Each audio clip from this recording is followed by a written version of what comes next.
Olá, sou Roberta Galo, bacharelanda em História pela Uninter, e o curso que eu ministrarei para vocês faz parte do estágio obrigatório de extensão. A temática do nosso curso será sobre a escravidão no Brasil, e nós vamos problematizar e questionar a visão eurocêntrica a respeito da escravização de vidas humanas. Neste primeiro vídeo, nós vamos falar sobre a escravidão indígena. Para poder entendermos a chegada dos conquistadores aqui no Brasil, é necessário voltarmos um pouco antes de 1500. Sempre nos perguntamos o porquê os europeus chegaram aqui no Brasil, não é mesmo? E para respondermos esta pergunta, é necessário entender o momento político, social e cultural que a Europa estava vivendo. É importante pontuar que entre os séculos XVI e XVII, os estados europeus viviam em guerras, quase todas por questões políticas. Era um período onde os europeus passavam por grandes transformações. Foi neste mesmo momento em que surgiram os estados absolutistas e a economia era baseada no mercantilismo, surgindo assim uma nova classe social, a burguesia. As ciências começavam a ser desenvolvidas e passaram a surgir as reformas protestantes, ou seja, é um momento onde há quebras de paradigmas, um momento de exploração. Foi a partir daí que houve a unificação dos territórios europeus, a concentração política e a estruturação do Estado. Foi a partir destas mudanças que os Estados europeus, ou os países como conhecemos hoje, surgiram. E Portugal foi o primeiro Estado a se unificar. E como Portugal já estava estabilizado, ele conseguiu se organizar política e financeiramente para começar as navegações. É importante salientar que Portugal tinha um bom conhecimento de cartografia e uma certa experiência marítima. Além do mais, Portugal foi o responsável por desenvolver as naus e as caravelas, que facilitariam a travessia de longas distâncias. E claro, a posição geográfica contribuiu muito, pois Portugal fica na beirada da Europa, onde passam ótimas correntes marítimas. A partir do século XV, as grandes navegações serão de grande interesse de todos os estados europeus. E nos perguntamos o porquê. Simplesmente porque era um comércio extremamente rentável. E como os estados estavam com dificuldades financeiras, foi uma oportunidade para aumentar os seus lucros, adquirir mais terras e, claro, adquirir mais poder. As nobrezas e a igreja também tinham grande interesse nas grandes navegações, pois a nobreza, colaborando com a coroa, conseguiria cargos, poder e uma melhor hierarquização no reino. Por sua vez, a igreja também obteria mais riquezas e uma maior influência nos estados. Como nós vamos estudar a escravidão no Brasil, irei me ater agora em quais eram os interesses especificamente da coroa portuguesa nas navegações marítimas. Primeiramente, é necessário saber que Portugal produzia em excesso os produtos agrícolas e era de interesse da coroa exportar esses excedentes. Afinal, isso traria mais riqueza para o reino. Outros dois fatores que foram essenciais nas navegações ultramarinas foi a busca por especiarias e ouro. É importante saber que, além dos riscos naturais das viagens além mar, o início da expansão marítima, do comércio transatlântico e da exploração de novas terras gerou vários riscos, tanto humanos quanto políticos. Entre eles podemos citar a pirataria e conflitos geopolíticos em alto mar. Inclusive, eu quero dar uma dica para vocês. Tem uma série no Netflix intitulada de O Reino Perdido dos Piratas, que aborda de forma bastante interessante a pirataria. Mas é na era dos impérios, a partir do século XVI AD, que o negócio começou a ficar profissa de verdade. Com os descobrimentos portugueses do Atlântico e Índico e a chegada de Colombo nas Bahamas, a antiga Rota da Seda quebrou e praticamente toda a riqueza do mundo estava nas mãos dos velhos lobos do mar agora. Os olhos e desejos do mundo estavam nos oceanos Índico e Atlântico agora, e ali seria a casa e a escola dos maiores piratas que o mundo já conheceu: o Caribe. E detalhe importante agora: piratas e corsários não são a mesma coisa. Piratas eram fora da lei, independente de um país, e só tinham o objetivo de pilhar, roubar e matar. Já os corsários eram piratas terceirizados para cumprir algumas missões em nome de um rei ou de um estado. Então, se os caras eram piratas ou corsários, é o de menos, porque uma coisa era certa: as vítimas estavam ferradaças do mesmo jeito. E quanto mais grana circulava nos mares, mais piratas. Mas na América, a Espanha estava rindo à toa. No início do século XVII, era o reino mais rico do universo. Galeões entravam e saíam abarrotados de ouro, prata, tesouros, pérolas, joias, até que... Toque, toque. Quem é? Os bucaneiros. Em 1650, o caos toma conta das águas. A era dourada da pirataria tinha começado. Por muito tempo, para os estados monárquicos, era muito mais vantajoso contratar piratas e corsários para saquearem os navios repletos de ouro e produtos de alto valor econômico. Como vimos anteriormente, Portugal foi pioneiro no expansionismo marítimo. Porém, ele não foi o único. Nesta corrida para desbravar o desconhecido e conquistar novas terras, Portugal e Espanha, antes mesmo de explorarem o Novo Mundo, assinaram um acordo, em 1494, dividindo geograficamente os territórios. Este documento, mais conhecido como Tratado de Tordesilhas, foi extremamente importante para garantir os direitos de Portugal sobre o que viria a ser o Brasil. Tanto os portugueses quanto os espanhóis já haviam navegado pela América. Fato esse que contribuiu para que, em 1494, eles criassem o Tratado de Tordesilhas. Afinal, eles não dividiriam as terras se não soubessem da sua existência. Porém, é sabido que a primeira expedição oficial da coroa portuguesa foi a de Pedro Álvares Cabral.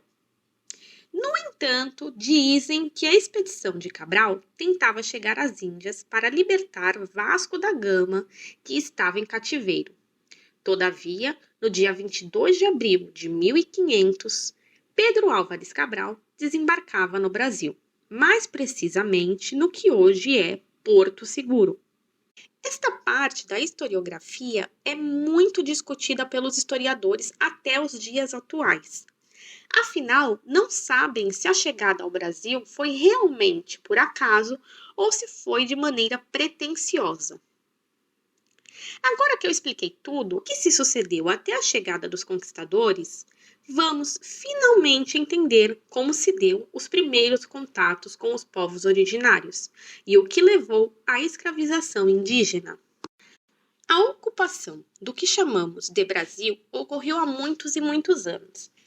De acordo com Gomes, a ocupação do território acontecera entre 12.000 e 16.000 anos antes, segundo apontam hoje vestígios em sítios arqueológicos localizados em Lagoa Santa, Minas Gerais, em Rio Claro, no interior de São Paulo, e Ibicuí, no Rio Grande do Sul. Os sambaquis eram grandes depósitos de conchas marinhas e que chegaram a atingir 50 metros de altura.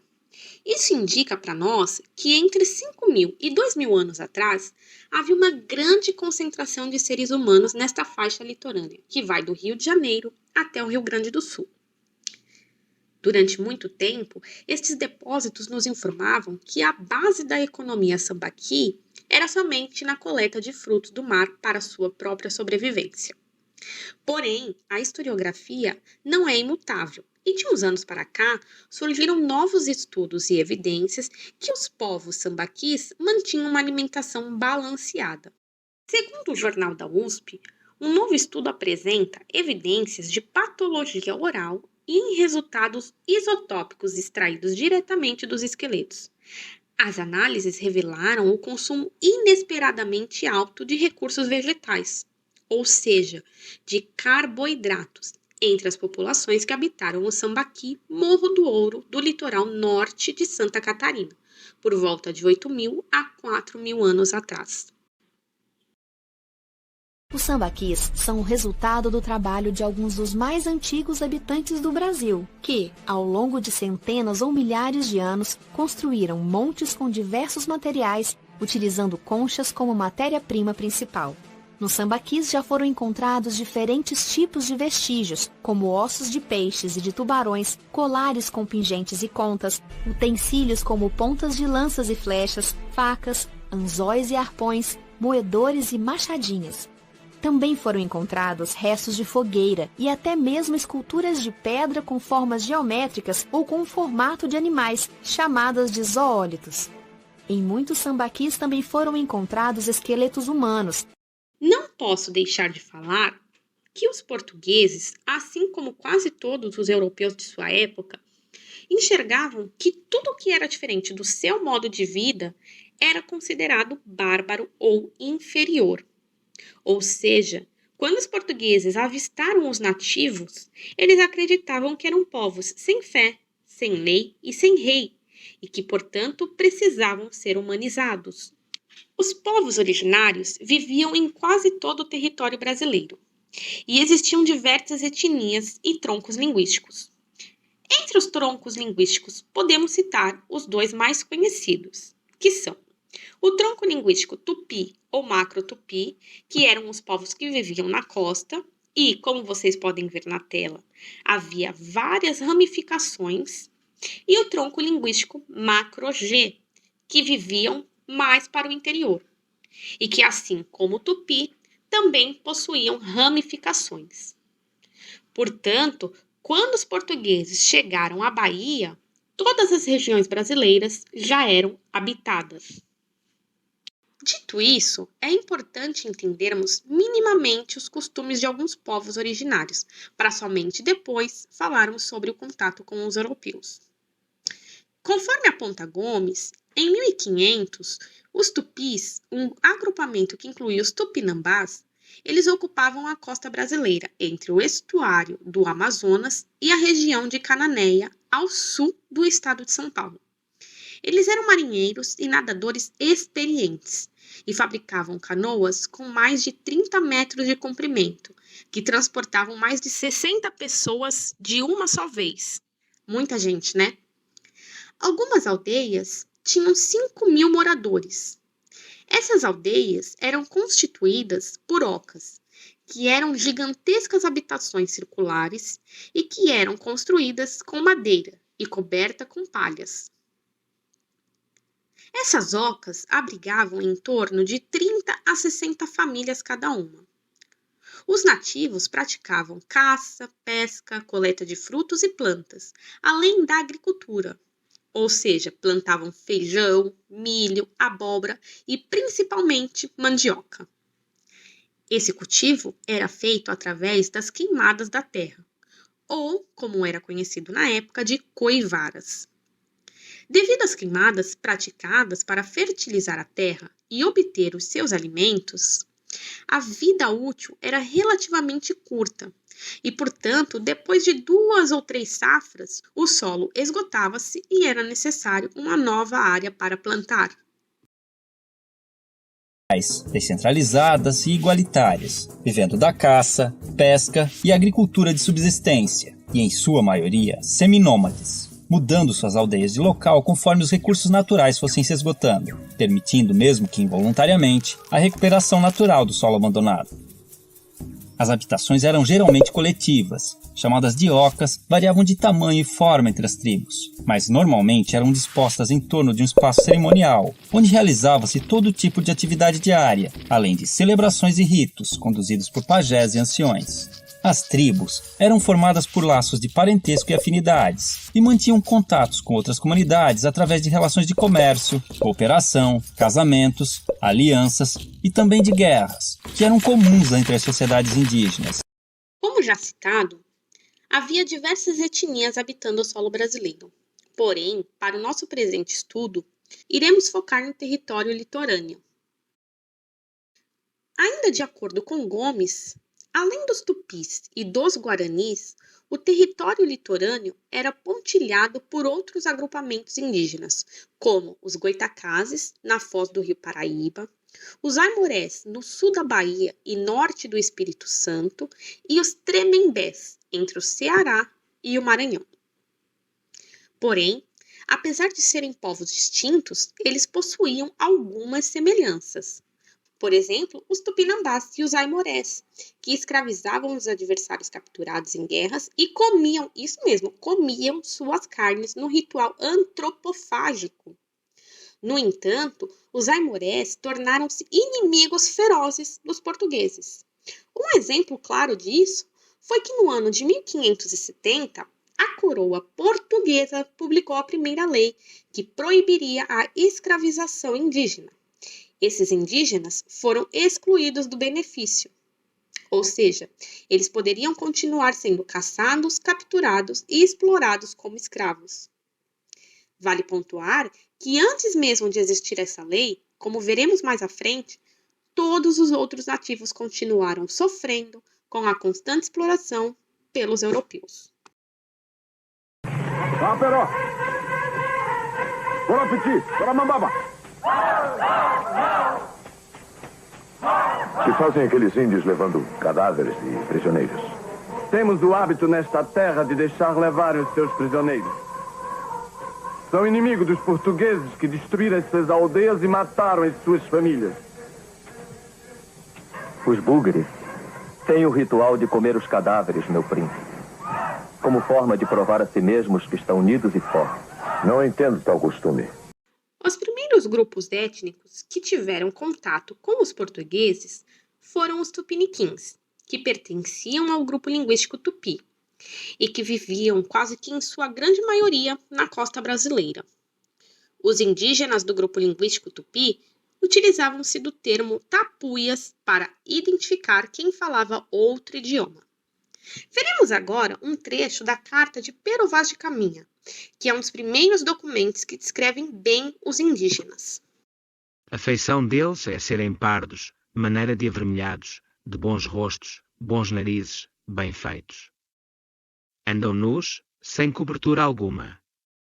Não fazem o menor caso de encobrir ou de mostrar suas vergonhas, traziam os beiços de baixo furados e metidos neles seus ossos brancos e verdadeiros, do comprimento de uma mão travessa, da grossura de um fuso de algodão, agudos na ponta como furadores. Metem-nos pela parte de dentro do beiço. Os cabelos seus são corredios. E andavam tosquiados, de tosquia alta. De boa grandura e rapados até por cima das orelhas. As casas eram tão compridas, cada uma, como esta nau capitânia, de madeira, e das ilhargas de tábuas, e cobertas de palhas, de razoada altura, todas de uma só peça, sem nenhum repartimento, tinham dentro muitos esteios, e, de esteio a esteio, uma rede atada pelos cabos, alta, em que dormiam. Debaixo, para se aquentarem, faziam seus fogos. E tinha cada casa duas portas pequenas, uma num cabo e outra no outro. Parece-me gente de tal inocência que, se homem os entendesse e eles a nós, seriam logo cristãos, porque eles, segundo parece, não têm nem entendem nenhuma crença. Portanto, notamos a visão eurocêntrica a respeito dos povos originários e como isso impactou nas relações que viriam a se desenvolver. No entanto, esse primeiro contato entre nativos e europeus foi, de certa forma, amistoso, com trocas de presentes entre os nativos e os portugueses, e esse processo ficou conhecido como escambo. Claro que é necessário pontuar que quando eu digo, de certa forma, amistoso, eu quero dizer que houve sim resistência de muitos indígenas em ter qualquer tipo de contato com os europeus. No entanto, desta mesma forma, pode-se dizer que houveram outros que tiveram interesse nos produtos que os portugueses ofereciam. Mas, em nenhum momento, houve autorização ou aceitação dos povos originários à sua escravidão. Infelizmente, eles não sabiam que este contato traria tanta tristeza e destruição. Os povos indígenas tinham sua própria cultura e religião, e ela foi extremamente mal vista pelos portugueses. Um exemplo claro é que as tribos indígenas tinham o costume de promover guerras controladas contra tribos rivais, sem grandes massacres, mas que era importante para a manutenção da sua esfera social. Os inimigos que fossem capturados nesta guerra viviam durante um período na tribo rival, sendo muito bem alimentado. Inclusive, recebia uma esposa temporária e depois deste período, o cativo era devorado publicamente. Para os indígenas, a pessoa que comesse a carne do morto estaria, desta forma, adquirindo também as suas habilidades. Esse ritual era conhecido como antropofagia. Outro fator visto com maus olhos pelos portugueses era a religião indígena, pois os povos originários eram, em sua grande maioria, politeístas, ou seja, acreditavam em vários deuses. Além do mais, os indígenas acreditavam em uma terra sem males. E vocês devem estar se perguntando, Roberta, mas o que é isso? Bom, era um fenômeno importante da cosmologia tupi-guarani, que acontecia em meio a cerimônia que envolvia canto, dança, bebidas e tabaco. Era uma cosmologia que previa a existência de um paraíso na Terra e, que cabe ressaltar, era uma visão completamente diferente da europeia, pois a concepção cristã não concordava com nenhum excesso de bebidas e tabaco. Tinham muitos ritos e crenças religiosas, os quais podemos identificar por xamanismo, uma mistura de religião, crença, sistema de pensamento e configuração do mundo, em que acredita-se num universo não linear, sem início e sem fim definidos, onde o tempo se confunde. Não possuíam uma doutrina, assim como não acreditavam em um Deus único e supremo, tendo a figura do xamã, o pajé, como seu elo com o mundo divino. Em sociedades sem esses representantes, acreditava-se que os espíritos e antepassados se comunicavam com os humanos através de animais, sonhos e visões. Muitas de suas lendas tornaram-se populares entre os não-índios, enriquecendo o folclore nacional. O uso de alucinógenos, tabacos e ervas era muito comum nos mais diversos rituais. Orientados pelas fases da Lua e conhecimentos astronômicos, entendiam as relações entre as mudanças climáticas, nas quais baseavam seu plantio e colheita. Bom, resumidamente, pudemos entender o porquê para os portugueses esses povos precisariam ser salvos de sua condição de barbárie. Porém, apesar deste primeiro contato ter sido relativamente amistoso, é importante informarmos que em 1511 houve a primeira escravização indígena. Bartolomeu Marchione e Fernando de Noronha levaram para Portugal uma carga de papagaios, pele de onças pintadas, pau-brasil e nada mais, nada menos do que 35 indígenas. Isso mesmo, 35 nativos foram tirados à força de seu habitat natural e obrigados a prestarem serviços em Portugal. 4 anos depois, mais 85 nativos foram vendidos como escravos na Espanha. Fica evidente, então, que os europeus perceberam o quão lucrativo poderia ser o mercado de escravos e começaram, assim, a utilizar, mesmo que em pequena escala, da mão de obra escravizada indígena. Dito isso, é fundamental sabermos que o Brasil possuía um conjunto de oportunidades interessantes para o desenvolvimento do Império Ultramarino Português. E o primeiro deles seria o pau-brasil. O pau-brasil era tão importante para a coroa portuguesa que o Reino de Portugal o declarou como monopólio real português. A pergunta que fica é, por que Portugal, em um primeiro momento, decidiu não colonizar o Brasil e somente explorar o pau-brasil? E a resposta é simples, porque a coroa portuguesa não tinha poder econômico para isso. Portanto, a exploração da árvore vermelha, como era conhecida à época, foi um excelente meio de conseguir o capital que Portugal precisava. Se engana quem pensa que a coroa portuguesa veio com seus próprios contingentes e fizeram a extração do pau-brasil. Na verdade, foi aí que iniciou o uso da mão de obra escrava indígena em grande escala. O que os portugueses faziam? Bom, eles falavam para os indígenas assim: você extrai a árvore para mim e, em troca, eu te dou algumas quinquilharias. Para o indígena, isso era algo interessante. Afinal, eles nunca tinham tido contato com vários dos objetos que os portugueses estavam oferecendo para eles. Para termos uma noção da dimensão que a escravidão indígena tinha, No que chamamos de início da escravização, em 1545, a capitania de São Vicente, no litoral paulista, haviam cerca de 3.000 nativos escravos e que trabalhavam em aproximadamente 6 engenhos de açúcar e também nas lavouras. De acordo com Frei Vicente, não havia branco, por pobre que fosse, que não tivesse 20 ou 30 índios de que serviam como cativos, e os ricos tinham aldeias inteiras. Nesse período deu início a primeira economia do Brasil, que era a extração do pau-brasil, o Ibirapitanga, como diziam os indígenas. Essa economia mobilizou o comércio clandestino, e é por causa dessa madeira que chamamos Brasil. Alguns traficantes de pau-brasil começaram a usar a mão de obra indígena para a extração do pau-brasil. Muitos eram escravizados à força, muitos trabalhavam em troca de objetos, e era a prática do escambo. Porém, ao longo dos anos, a exploração do pau-brasil foi desenfreada, e isso resultou no quase esgotamento da árvore. Só que a coroa portuguesa precisava manter os recursos econômicos que ela obtinha com o pau-brasil. E aí, a solução encontrada pela monarquia portuguesa foi finalmente começar a colonizar o Brasil, para poder explorar as terras e tudo o que ela tinha a oferecer. A princípio, Portugal criou um tipo de monopólio comercial, mais conhecido como estanco, onde ele obtinha o direito à exploração das terras conquistadas. O primeiro entreposto criado para controlar este comércio foi o de Fernão de Noronha.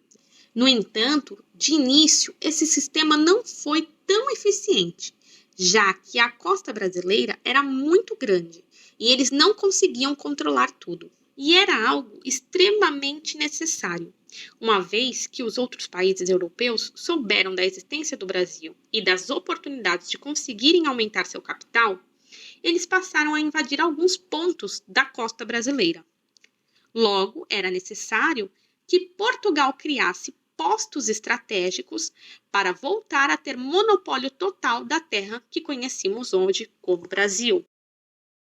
Até este momento, como vimos anteriormente, a relação dos europeus com os indígenas foi até certo ponto pacífica, mas isso vai começar a mudar quando os portugueses, por volta de 1530, decidiram de fato colonizar a terra que pertencia aos povos nativos.